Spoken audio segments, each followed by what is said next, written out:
한 주간 일주일 동안은 저희들에게 상당히 의미 있는 한 주간을 보낸 것 같습니다. 지금까지 5년 동안 이 나라를 대통령으로 세워주신 하나님께서 아무 의미 없이 이 5년을 우리에게 보내게 하신 것은 아닌 것 같습니다. 또한 새로운 대통령을 또한 뽑게 해주시고 앞으로 이 나라를 이끌어 나갈 때에 이 영적으로 보면은 하나님께서 아무 의미 없이 대통령을 선출한 것도 아닌 것 같습니다. 우리가 어떻게 하나님 앞에 부르짖고 또한 어떻게 앞으로 이 나라를 하나님께서 인도해 나가게 우리가 어떻게 기도할 것인가에 따라서 하나님께서는 또한 차기의 대통령도 거기에 합당한 대통령을 세우실 줄 믿습니다. 모든 것은 우연이 아니고 하나님의 예정과 섭리 가운데 일어난 일이기 때문에 잠언에도 이런 말씀 있잖아요. 너희가 사람이 그 길을 계획한다 할지라도 그 발걸음을 인도하시는 분은 여호와 하나님이시라고 말씀하셨기 때문에 우리가 앞으로 이 나라가 정말 하나님의 뜻에 합당한 그런 하나님의 나라를 이 땅에 세워질 수 있도록 우리가 더 기도를 많이 해야 될 것 같습니다. 저는 오늘 마른 뼈에 생기를 부으시는 능력 이와 같은 제목으로 여러분과 같이 은혜를 나누고자 합니다. 본문의 말씀은 하나님의 무조건적 은혜와 또한 주권적인 구원 행동에 의한 선민 회복 예언을 주로 다루고 있습니다. 당시에 그 솔로몬 이후에 남북으로 연결된 이스라엘의 그 회복에 대한 예언의 말씀으로서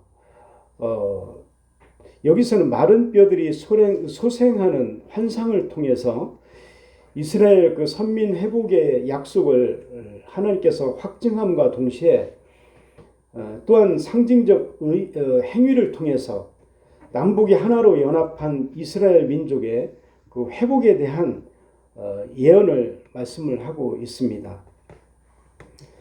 역사적으로 볼 때 이스라엘은 솔로몬이 죽은 후에 솔로몬의 아들 르호보암 때에 그 남유다와 또한 그 북이스라엘로 분열이 되었습니다. 그리고 이후에 우리나라처럼 남북 이스라엘은 서로 적대하였고 또 그로 말미암아 피차간에 많은 고통을 주고받는 악연의 관계가 되고 말았습니다. 그러므로 선민이 온전히 회복하게 되기 위해서는 하나님과의 관계 회복과 또한 바벨론의 압제하에서 벗어나는 일이 선행되고 또한 그 땅을 회복하는 것 또한 중요하지만은 남북 이스라엘이 하나로 연합하고 일치하는 것 그것 또한 그 반드시 필요한 해결과 또한 과제였던 것입니다. 그렇다면 왜 하나님께서는 이들을 둘로 나누시고 다시 또 그들을 하나로 연합하게 하시는 것입니까? 하나님은 분열을 원치 않으십니다. 그러나 이스라엘의 그 분열은 타락한 다윗 왕가와 또한 이스라엘을 징계하기 위한 불가피한 하나님의 조치였던 것입니다. 다시 말하지만 하나님께서는 당신의 백성이 분열되는 것을 절대 기뻐하지 않으십니다. 이에 하나님께서는 남북이 모두 그 죄로 인하여 하나님의 심판을 받아서 멸망한 상태에서 다시 하나로 연합하게 하여 회복하게 하실 것임을 약속하고 계신 것입니다. 왜냐하면 하나님께서는 그 회복된 이스라엘 속에 내 신, 곧 성령을 두실 것을 말씀하셨기 때문입니다. 여러분, 성령은 몇 분이십니까? 성령은 한 분이십니다. 그러한 성령께서 선민 가운데 계신다면은 선민이 온전히 연합하고 일치하는 것은 너무나 자연스러운 일 아닙니까? 성령이 나뉠 수가 없다면 성령을 받은 선민도 나뉠 수가 없는 것이며, 또한 성령의 띠로 성령의 생각으로 한 생각을 품어야 하는 것입니다. 본문으로 먼저 돌아가서 1절에서 10절의 그 말씀을 우리가 읽었는데요. 에스겔이 마른 뼈들의 그 소생 환상하는 체험에 대해서 언급하고 있습니다. 본문을 보면 하나님은 환상 중에 당신의 영으로 에스겔을 뼈가 가득한 골짜기로 데리고 가셨습니다. 그리고 에스겔에게 마른 뼈들을 향해서 소생하는 그 선포를 전달하도록 명령하셨습니다. 그리하여 에스겔이 하나님의 명령을 따라서 마른 뼈들과 생기를 향하여 하나님의 말씀을 대언하자 마른 뼈들이 서로 연결되고 그 위에 그 힘줄과 살이 붙어서 사람의 모습을 갖추고, 또한 생기들이 그 안에 들어감으로써 마침내 마른 뼈들이 소생하여 큰 군대를 형성하게 되었습니다. 이런 에스겔의 그 환상 체험은 마치 흩어진 마른 뼈와 같이 아무런 회복의 소망도 없는 선민이 하나님의 능력으로 다시 회복하게 될 것임을 예시하는 것이었습니다. 말씀 1절과 2절을 중심으로 해서 생각을 해보겠습니다.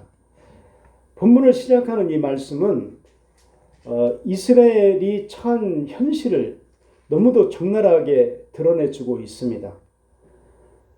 즉 이스라엘이 현재 처한 형편을 죽은 것도 모자라서 오래되어 앙상한 뼈들만이 가득한 해골 골짜기에 빗대어서 단적으로 묘사하고 있는 것입니다. 그렇다면 이처럼 희망이라고는 찾아볼 수 없는 절망적인 상황을 에스겔에게 보여주신 이유는 무엇입니까? 한마디로 그들이 처한 현실을 정확히 직시하게 하시기 위함인 것입니다. 여러분, 만일 이스라엘이 자기들이 처한 현실을 정확하게 인식하지 못한다라고 해보십시오. 그들이 하나님을 의지하려고 하겠습니까? 하나님의 구원과 긍휼의 필요성을 인식하기는 하겠습니까? 그렇기 때문에 하나님께서는 먼저 이스라엘로 하여금 그들이 처한 현실과 그 현실 속에 얼마나 자신들이 비참한 상황, 절망적인 형편에 처해 있는지를 하나님께서는 돌아보게 하신 것입니다. 3절을 보면은 하나님께서는 에스겔을 마른 뼈들이 가득한 골짜기로 인도하셔서 그 참상을 보게 하신 후에 그를 향해서 인자야 이 뼈들이 능히 살 수 있겠느냐라고 물으셨습니다. 이미 언급한 바가 있듯이 하나님께서 그를 뼈들이 수북히 쌓인 마른 뼈들이 그 골짜기에 가득하게 있는 그 가운데 서게 하신 것은 그 뼈들의 상태로 보나 무엇으로 보나 그 가운데에서 어떠한 희망도 발견할 수 없을 것임을 깨닫게 하기 위함이었던 것입니다. 그리고 그 뼈의 수는 심이 많았지만 그 상태는 하얗게 말라버린 상태로서 생명이라는 말을 감히 입에 올리기조차 민망한 그런 상태임을 깨달았을 것입니다. 성도 여러분, 이와 같은 자리에 하나님으로부터 이와 같은 질문을 받았다면 여러분들은 어떻게 대답을 하시겠습니까? 에스겔은 이 질문에 대하여 주 여호와여 주께서 아시나이다 라고 대답하였습니다. 에스겔은 예도 아니오도 아닌 참으로 모호한 그런 답변을 하였습니다.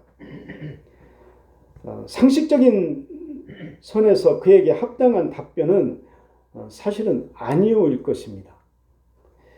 왜냐하면 일반적 인간의 관점에서 볼 때에 마른 뼈들이 다시 산다는 것은 불가능한 일이었기 때문인 것입니다. 하지만 에스겔이 아니오라고 대답하지 않고 주께서 아신다라고 대답한 것은 그에게 물은 이가 인간이 아닌 하나님이시기 때문입니다. 이처럼 하나님의 역사하심, 그 놀라우신 그 권능을 믿는 자들에게 있어서 불가능이라는 것은 실로 아무것도 아닙니다. 사람들은 실상 한계를 지니고 있기 때문에 아무리 날고 뛰어도 한계라는 그런 벽에 부딪힐 수밖에 없기 때문인 것입니다. 이사야 38장 7절에서 8절 그리고 빌립보서 4장 13절을 한번 보시겠습니다. 이는 여호와께로 말미암는 너는 너를 위한 징조이니 곧 여호와께서 하신 말씀을 그가 이루신다는 증거이니라. 보라, 아하스의 해 시계에 나아갔던 해 그림자를 뒤로 10도를 물러가게 하리라 하셨다 하라 하시더니 이에 해 시계에 나아갔던 해의 그림자가 10도를 물러가니라. 또한 빌립보서 4장 13절에는 내게 능력 주시는 자 안에서 내가 모든 것을 할 수 있느니라 라고 말씀을 하셨지 않습니까? 이처럼 하나님은 우리가 볼 때 불가능한 것을 가능케 하시고 또 그 하나님을 믿는 우리는 그 능력에 하나님이 주시는 믿음으로 모든 것을 또한 할 수 있다는 것을 믿으시기를 바랍니다. 오늘 말씀에서 에스겔은 하나님께서는 죽은 자를 능히 살리실 수 있는 그러한 창조의 권능을 지니신 분임을 알고 있었습니다. 여러분, 우리 성경에 나오는 믿음의 선진들을 보십시오. 그들은 한 가지 공통점을 갖고 있었습니다. 그들은 절망적인 상황, 이미 절망의 나락에 떨어져 있어야 할 그 상황, 또한 완전히 포기해야 할 것 같은 그런 상황 속에서도 그들은 소망을 잃지 않았다는 사실입니다. 그들이 포기해야 할 상황 속에서도 포기하지 않고 정말 끝까지 불굴의 소망을 지킬 수 있었던 근거는 바로 하나님의 선하심과 신실하심을 믿었기 때문인 것입니다. 사절을 보시면 하나님께서는 에스겔에게 마른 뼈들을 향해서 당신의 말씀을 대언하도록 지시하셨습니다. 에스겔이 대언할 하나님의 말씀은 5절 이하 그 10절까지의 말씀에 걸쳐서 기록이 되어 있습니다. 그것은 한마디로 말하면 다른 뼈들이 다시 생명력을 얻어서 살아나게 된다는 것입니다. 물론 뼈만 사는 것이 아니라 그 뼈들에게는 힘줄이 생기고 살이 붙고 거기에 생기가 들어가서 완전히 살아날 것을 말하는 것입니다. 그런데 우리가 여기서 유의해야 할 사실이 있습니다. 그것은 하나님께서 무엇으로 이 뼈들을 살게 하셨는가 하는 것입니다. 여러분, 하나님께서는 무엇으로 이 뼈들을 다시 살려서 군대와 같이 세우신 것입니까? 그것은 물론 하나님 당신의 권능으로 그리 하셨다라고 할 것입니다. 그러나 하나님께서는 당신의 권능을 바라시기 이전에 에스겔에게 한 가지 해야 할 일을 명하셨으며 에스겔이 그것을 행하자 마른 뼈를 살리시는 역사를 이루신 것입니다. 그것이 무엇입니까? 바로 말씀을 대언하는 일입니다. 에스겔은 뼈들을 향하여 이 하나님의 말씀을 대언하였습니다. 그러나 놀라운 일이 일어났습니다. 즉 하나님의 말씀대로 흩어져 있던 뼈들이 모여서 서로 결합하고 그 위에 힘줄과 살과 가죽이 붙어서 사람의 형태를 갖추게 된 것입니다. 그리고 에스겔이 생기를 향하여 하나님의 말씀을 대언하자 사방으로부터 생기들이 찾아와서 죽음을 당한 자들에게 붙어서 그들로 하여금 살아나게 하신 것입니다. 일각에서는 이러한 사건이 실제로 일어난 사건이라고 말하기도 하고 또 다른 한편에서는 이를 환상 속의 사건이라고 말합니다. 대부분의 성경학자들은 이를 환상 속의 사건으로 보는 견해를 받아들이고 있습니다. 그러나 이 사건이 실제 일어난 사건이냐 아니면 환상 속의 그 사건이냐 이것이 사실 중요한 것이 아닙니다. 중요한 것은 하나님은 이러한 일을 실제로 능히 이루실 수 있는 그런 분이라는 사실인 것입니다. 그리고 이러한 사건과 사실을 통해서 우리가 한 가지 분명한 사실을 알아야 합니다. 그것은 하나님의 말씀이 전파되는 곳은 그것이 죽음의 땅이라고 할지라도 생명의 역사가 일어난다는 사실입니다. 왜 그렇습니까? 그 해답은 하나님의 말씀이 어떠한 말씀이며 어떠한 권능이 담지되어 있는지를 알면 너무나도 분명해집니다. 그러므로 하나님의 말씀은 생명의 말씀이라고 할 수 있습니다. 실로 하나님의 말씀은 생명의 능력이 있습니다. 7절을 보면요. 이에 내가 명령을 따라 대언하니 대언할 때에 소리가 나고 움직이며 이 뼈 저 뼈가 들어맞아 뼈들이 서로 연결되더라 라고 하였습니다. 그리고 또한 10절에 보면 이에 내가 그 명령대로 대언하였더니 생기가 그들에게 들어가매 그들이 곧 살아나서 일어나 서는데 극히 큰 군대더라 라고 하였습니다. 즉 에스겔이 하나님의 말씀을 그대로 대언하였을 때 뼈가 다시 살아나는 생명의 역사가 일어났다는 것입니다.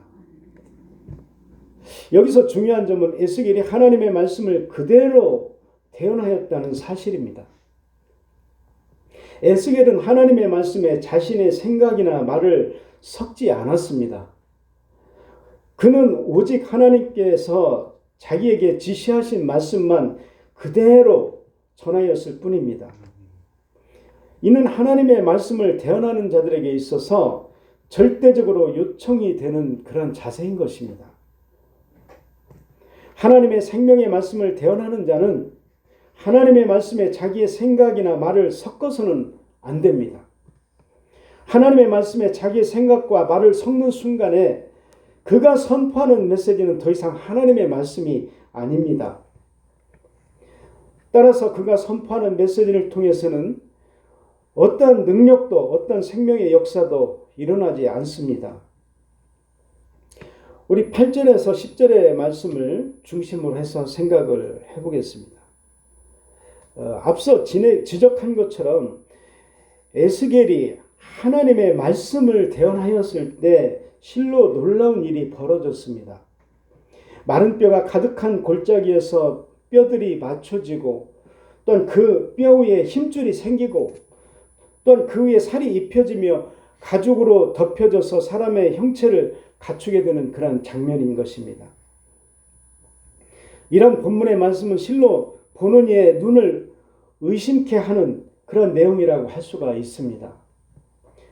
그런데 8절을 보면은 사람이라 불리우기에 필요한 모든 것을 다 갖추었는데 그 속에 생기가 없다라고 지적을 합니다. 곧 생명이 없어서 몸을 움직이지 못하였다는 것입니다. 여러분 하나님께서 회복의 역사를 일으키시되 이것으로 끝맺음이 되었으면 무슨 의미가 있겠습니까?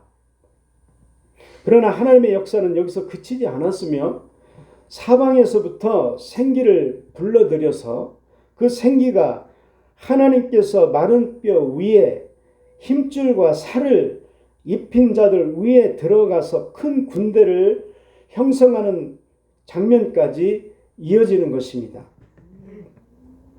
이런 본문의 말씀을 통해서 하나님께서 원하시는 것은 하나님의 백성들의 면모, 또한 성도들의 면모, 하나님의 백성들을 통해서 이루시고자 하는 바가 무엇인지를 확인할 수가 있는 것입니다. 그것은 단지 하나님의 역사를 체험하고 또한 들어 누워있는 한가한 그런 무기력한 삶을 사는 것이 아닙니다. 이전에 자신들을 파멸의 구렁텅이에서 몰아넣고 그 안에서 죽은 자와 또한 방불한 자로 살며 절망과 낙심 속에 마른 뼈와 같은 그런 무력한 삶을 살게 한 그러한 불순종과 그 죄악된 삶이 아니라 오히려 거짓과 불의에 맞서 당당히 싸우며 하나님의 뜻에 순종하며 의와 진리의 기치를 높이 들고 행군하는 살아 움직이는 하나님의 군대와 같은 그러한 면모인 것입니다. 이는 성경에 기록된 믿음의 사람들, 진정 살아 역사하는 믿음을 소유한 사람들이 그 살아온 삶으로 증거하는 바이기도 합니다. 여러분, 믿음으로 살았던 이들을 보십시오. 모세, 여호수아, 갈렙, 다윗, 그리고 엘리야, 사도 바울 등등의 그들의 삶을 한번 생각해 보십시오. 그들은 실로 처절한 의의 싸움, 믿음의 싸움이 벌어지는 현장에 있었지만은 결코 물러서지 않고 끝까지 선한 싸움을 싸웠습니다. 그로 인해서 당당하게 오늘 우리 앞에 그들은 불굴의 의의 용사로 믿음의 선봉에 선 장수로 서 있는 것입니다. 여러분, 이와 관련해서 우리들의 교회를 돌아보시겠습니까? 과연 오늘날 우리 교회들은 하나님이 세우신 교회, 하나님이 기뻐하시는 큰 군대와 같은 그러한 면모를 갖추고 있습니까? 오늘날 교회는 의의 싸움을 싸우는 큰 군대이기보다는 정말 항상 죄를 짓고 죄 문제를 해결하는 그런 부상병동과 같은 곳이 되어버렸습니다. 세상에서 의의 싸움을 싸우기도 하지만 금세 지치고 낙담하여 쉼을 달라고 요구하는 이들의 은신처가 되어버리지는 않았는지요. 오늘 우리는 이 말씀을 통해서 우리 교회가 어떤 면모로 갖춰야 할지를 확인해야 합니다. 이 땅은 지금도 불의한 사탄이 공중 권세를 잡고 있고 우리들 성도들을 대적하는 영적 전쟁터인 것입니다.